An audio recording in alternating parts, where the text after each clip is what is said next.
السلام علیکم ورحمۃ اللہ وبرکاتہ۔ شہر رمضان حصہ دوم۔ رمضان المبارک میں فضائل، معارف، اعمال، نصاب، رموز و اسرار۔ بسم اللہ الرحمن الرحیم۔ مرحبا مرحبا یا رمضان۔ اللہ تعالیٰ کا عظیم احسان ماہ رمضان۔ جب بھی رمضان المبارک آئے تو اس کا دل کی محبت سے استقبال کیا کریں اور فوراً اس کو پانے اور کمانے میں لگ جایا کریں۔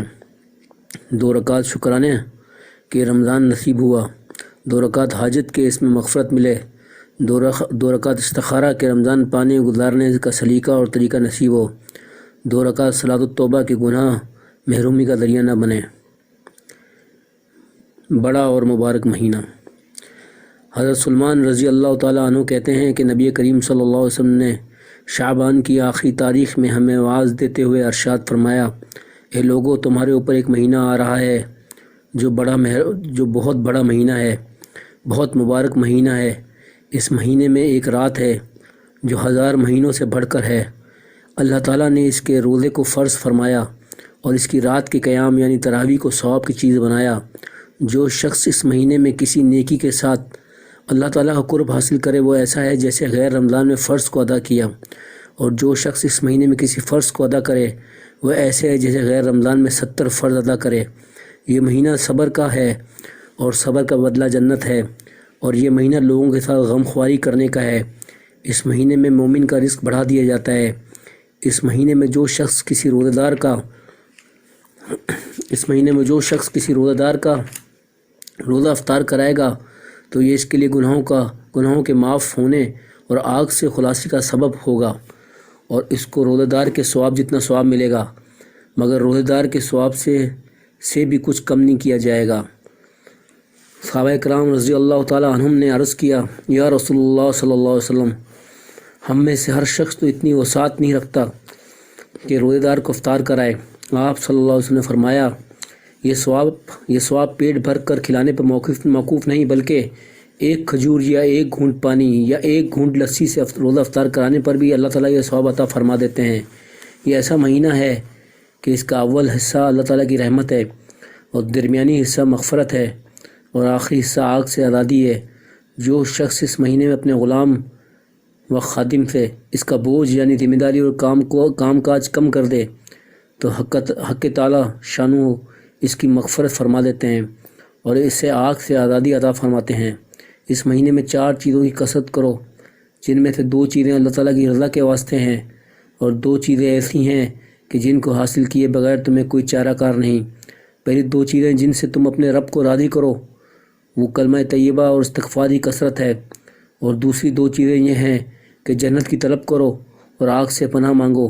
جو شخص کسی روزہ دار کو پانی پلائے گا، حق تعالیٰ ہو قیامت کے دن میرے حوض سے اس کو ایسا پانی پلائیں گے جس کو پینے کے بعد جنت میں داخل ہونے تک اسے پیاس نہیں لگے گی۔ رمضان المبارک کا دلکش منظر۔ حضرت عبداللہ بن عباس رضی اللہ تعالیٰ عنہ فرماتے ہیں کہ حضور اکرم صلی اللہ علیہ وسلم نے ارشاد فرمایا، جنت کو رمضان المبارک کے لیے شروع سال سے آخر سال تک آراستہ و مزین کیا جاتا ہے۔ جب رمضان المبارک کی پہلی رات ہوتی ہے تو عرش کے نیچے سے ایک ہوا چلتی ہے جس کو مسیرہ کہا جاتا ہے۔ اس ہوا کے جھونکوں سے جنت کے درختوں کے پتے اور کواڑوں کے حلقے بجنے لگتے ہیں، جس سے ایسی سریلی آواز نکلتی ہے کہ سننے والوں نے اس سے اچھی آواز کبھی نہیں سنی۔ حوریں اپنے مکانوں سے نکل آتی ہیں اور جنت کے بالا خانوں کے درمیان کھڑے ہو کر کہتی ہیں، ہے کوئی اللہ تعالیٰ کی بارگاہ میں ہم سے منگنی کرنے والا تاکہ اللہ تعالیٰ اس کی ہم سے شادی کر دیں۔ پھر وہ حوریں جنت کے نگران فرشتے رضوان سے پوچھتی ہیں، اے رضوان، یہ کیسی رات ہے؟ وہ جواب میں تلبیہ پڑھتے ہیں، پھر کہتے ہیں، یہ رمضان المبارک کی پہلی رات ہے۔ آج کی رات سے حضرت محمد صلی اللہ علیہ وسلم کی امت کے روزہ داروں کے لیے جنت کے دروازے کھول دیے گئے ہیں۔ اس کے بعد حضور صلی اللہ علیہ وسلم نے فرمایا، اللہ تعالیٰ فرماتے ہیں، اے رضوان، جنت کے دروازے کھول دے۔ اے مالک، احمد صلی اللہ علیہ وسلم کی امت کے روزہ داروں پر جہنم کے دروازے بند کر دے۔ اے جبریل، زمین پر جاؤ اور سرکش شیاطین کو قید کر دو اور ان کے گلے میں توق ڈال کے انہیں دریا میں پھینک دو تاکہ وہ میرے محبوب محمد صلی اللہ علیہ وسلم امت کے روزوں کو خراب نہ کر سکیں۔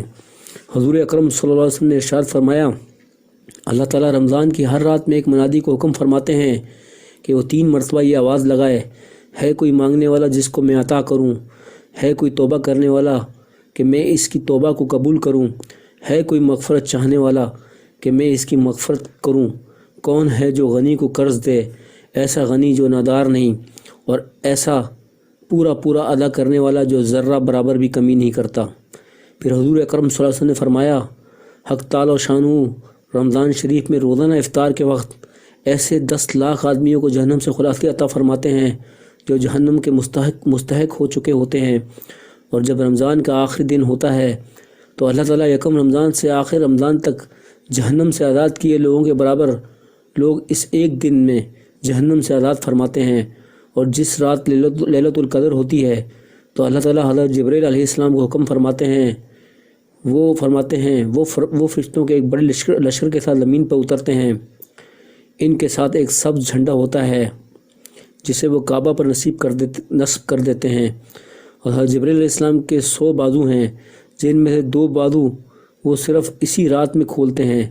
جب وہ انہیں کھولتے ہیں تو ان کو مشرق سے مغرب تک پھیلا دیتے ہیں۔ پھر حضرت جبرائیل علیہ السلام فرشتوں کو ترغیب دیتے ہیں کہ جو مسلمان بھی آج کی رات میں کھڑا ہو، بیٹھا ہو، نماز پڑھ رہا ہو اور ذکر کر رہا ہو، وہ اس کو سلام کریں اور مصافحہ کریں اور ان کی دعاؤں پر آمین کہیں۔ یہ حالت صبح تک جاری رہتی ہے۔ جب صبح ہوتی ہے تو جبرائیل علیہ السلام آواز دیتے ہیں، اے فرشتوں کی جماعت، اب کوچ کرو اور واپس چلو۔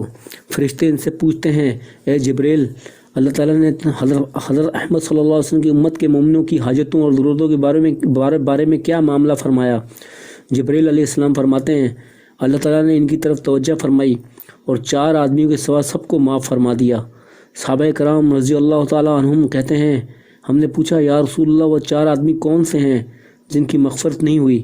آپ صلی اللہ علیہ وسلم نے فرمایا، 1 وہ آدمی جو شراب کا عادی ہو، 2 والدین کا نافرمان، 3 قطع رحمی کرنے والا اور رشتہ داریاں توڑنے والا، 4 کینہ رکھنے والا اور آپس میں قطع تعلقی کرنے والا۔ پھر حضور صلی اللہ علیہ وسلم نے گفتگو کا سلسلہ آگے بڑھاتے ہوئے ارشاد فرمایا، جب عید الفطر کی رات ہوتی ہے تو آسمانوں میں اس کا نام لیلۃ الجائزہ، انعام کی رات رکھا جاتا ہے، اور جب عید کی صبح ہوتی ہے تو اللہ تعالیٰ فرشتوں کو تمام شہروں میں بھیج دیتے ہیں۔ وہ زمین پر اترے گلیوں اور راستوں کے سروں پر کھڑے ہوئے آتے ہیں اور ایسی آواز سے جس کو جنات اور انسانوں کے سوا ہر مخلوق سنتی ہے پکارتے ہیں، اے محمد صلی اللہ علیہ وسلم کی امت، اس رب کریم کی بارگاہ کی طرف چلو جو بہت زیادہ عطا فرمانے والا ہے اور بڑے بڑے قصوروں کو معاف فرمانے والا ہے۔ پھر جب لوگ عیدگاہ کی طرف نکلتے ہیں تو اللہ تعالیٰ فرشتوں سے دریافت فرماتے ہیں، کیا بدلہ ہے اس مزدور کا جو اپنا کام پورا کر چکا ہو؟ فرشتے عرض کرتے ہیں، اے ہمارے معبود، اے ہمارے سردار، اس کا بدلہ یہی ہے کہ اس کی مزدوری اس کو پوری دے دی جائے۔ حق تعالی و شانہ ارشاد فرماتے ہیں، اے فرشتوں، میں تمہیں گواہ بناتا ہوں کہ میں نے ان کو رمضان کے روزوں اور تراویح کے بدلے میں اپنی رضا اور مغفرت عطا کر دی۔ اور بندوں سے مخاطب ہو کر ارشاد فرماتے ہیں، اے میرے بندو، مجھ سے مانگو، میری عزت کی قسم، میرے جلال کی قسم، آج کے دن اپنے اجتماع میں مجھ سے اپنی آخرت کے بارے میں جو مانگو گے ضرور عطا کروں گا، اور دنیا کے بارے میں جو سوال کرو گے اس میں تمہاری مصلحت کو دیکھوں گا اور اس کے مطابق دینے نہ دینے کا فیصلہ کروں گا۔ میری عزت کی قسم، جب تک تم میرا خیال رکھو گے میں تمہاری لغزشوں پر پردہ ڈالتا رہوں گا اور ان کو چھپاتا رہوں گا۔ میری عزت کی قسم، میرے جلال کی قسم، میں تمہیں مجرموں اور کافروں کے سامنے رسوا اور شرمندہ نہ کروں گا۔ بس اب بخشائے اپنے گھروں کو لوٹ جاؤ، تم نے مجھے راضی کر دیا اور میں تم سے راضی ہو گیا۔ فرشتے اس اجر و ثواب کو دیکھ کر جو اس امت کو عید الفطر کے دن ملتا ہے خوش ہوتے ہیں اور کھل اٹھتے ہیں۔